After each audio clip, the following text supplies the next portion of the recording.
आज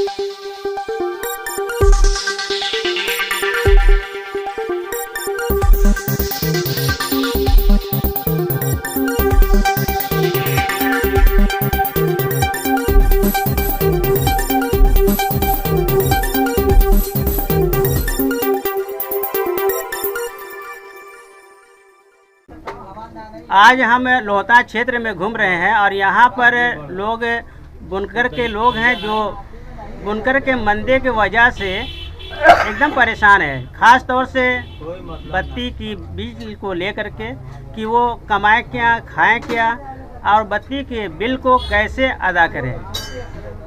इसी सिलसिले में हम लोग बात कर रहे हैं यहाँ पर मौजूद निजाम साहब से और उनसे जानेंगे कि बुनकर के समस्याओं के बारे में थोड़ा वो बताएं।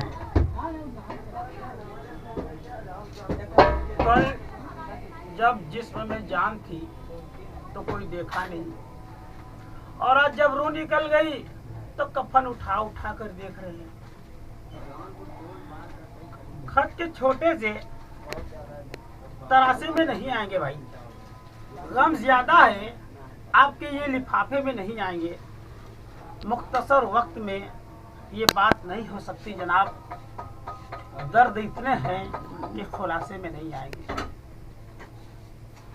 आज बड़े अफसोस के साथ, बड़े गम के साथ कहना पड़ रहा है कि जिस हालात से बुनकर गुजर रहा है उतना कभी नहीं गुजरा था। अब इसमें तेजी मंदी तो आती रहती है, उसका कोई हमें शिकवा शिकायत नहीं है, लेकिन आज शिकवा शिकायत है तो अपने गिरफ्तार लोग से। जो गिरफ्तार पहले सिर्फ बाहर बिनवाते थे, आज वो अपने घर पर भी लूम लगवा लिया है। और हम लोग को कहता है हरदम मेले बदलो, मेले बदलो, मेले बदलो, हरदम हमसे कहता है कि मेल बदलो। अब मेल बदलने में 10 दिन 15 दिन लग जाता है, तब से बोलेगा कि आओ हमारे यहाँ चलाओ। अब हम उनके हम चले गए, मजदूरी करेंगे इधर उधर। हम अगर मतलब कि हमें 150 रुपया मिलता था तब चलो उनको हम 120 रुपया में काम करें। मजबूरी मेरी है, मुझे भी तो खाने को चाहिए ना, बाल बच्चा भी तो है, लड़कों का पढ़ाई लिखाई है, उसी में बीमार भी पड़ जाएंगे। ले देकर बहुत बुरा पोजीशन है साहब, बहुत बुरा पोजीशन है। आज के जो शादी ब्याह के रस्म रवाज पर मीटिंग हो रही है, तो क्या ज़रूरत इस बात की भी है कि बुनकर की मजदूरी को लेकर भी मीटिंग किया जाए? आज हमारे बुनकर समाज में कोई लीगल कोई संगठन नहीं है, और ये होना चाहिए। शादी ब्याह में फिजूल खर्ची बंद हो जाए, इसका मैं इस्तकबाल करता हूँ, खैर मकदम करता हूँ और दिल से कदर करता हूँ कि जिन्होंने ये कदम उठाया, बहुत बेहतरीन कदम उठाया। उन्होंने मेरे नबी की सुन्नत को फॉलो किया। देर सही दुरुस्त सही, देर आए लेकिन अच्छा लगा। और ये पूरे बिरादरान इस्लाम से मैं ये गुजारिश करता हूँ वे कम से कम खर्चा में करें। अगर हमारी बाजार अच्छी रहती तो शायद हमारे रहबरों को, हमारे रहनुमाओं को ये ख्याल भी नहीं आता, लेकिन ख्याल किए, ये अच्छी बात है। और इसके जिम्मेदार भी हमारे बड़े रहबर भी थे।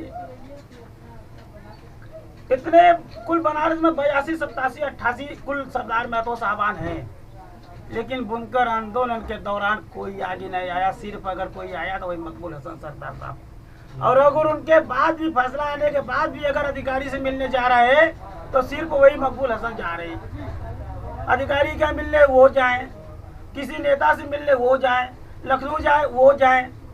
तो भैया ये हर सरदार महतो साहब का कर्तव्य बनता है कि आप भी बुनकरों की लड़ाई लड़िए।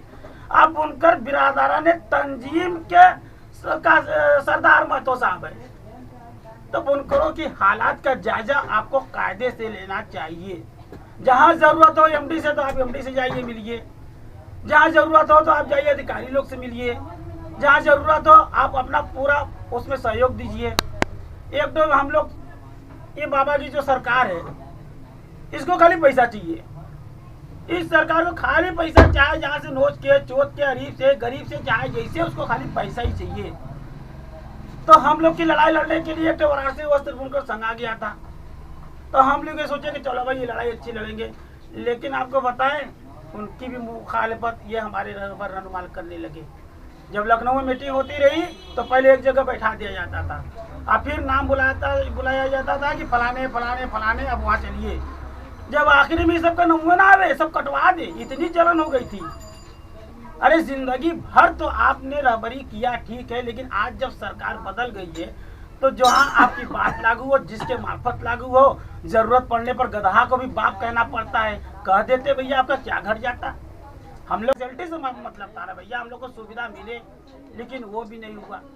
आज अब देखिए हम लोग के एक बात की बड़ी खुशी हुई है कि वाराणसी वस्त्र संघ में एक तो शैलेश सिंह जी है, वे बुनकर सहकारी बुनकर प्रकोष्ठ के प्रमुख हो चुके हैं बनारस के।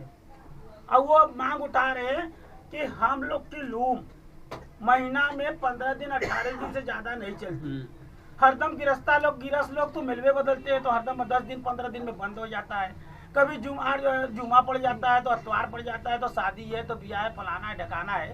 तो उनके बाद का हम सब बुनकर लोग से ये गुजारिश करता हूँ कि सब लोग उनके हाँ में हाँ मिलाइए, और वो 2 रुपया 2.5 रुपया 3 रुपया यूनिट के हिसाब से अगर सरकार ले तो हम लोगों को कुछ राहत मिल जाएगी।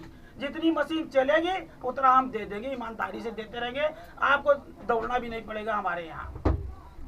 मतलब जो सब्सिडी है वो यूनिट के हिसाब से कर दिया जाए तो बेहतर है। मशीन चलेगा तो देंगे, नहीं चलेगा तो नहीं देंगे। सरकार से भी यही मांग करते हैं। भिवंडी में भी यही है, सूरत में भी यही है, अहमदाबाद में भी यही है, कांजीपुरम में भी यही है, बंगलौर में भी यही है। यही यूनिट के हिसाब से लिया जाता है।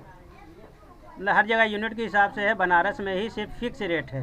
हम भी उत्तर प्रदेश सरकार से ये मांग करते हैं, बड़े आजीजी के साथ हम निवेदन करते हैं आपसे कि आप यूनिट से लीजिए। पूरा बुनकर समाज से गुजारिश करता हूँ, यूनिट से लीजिए।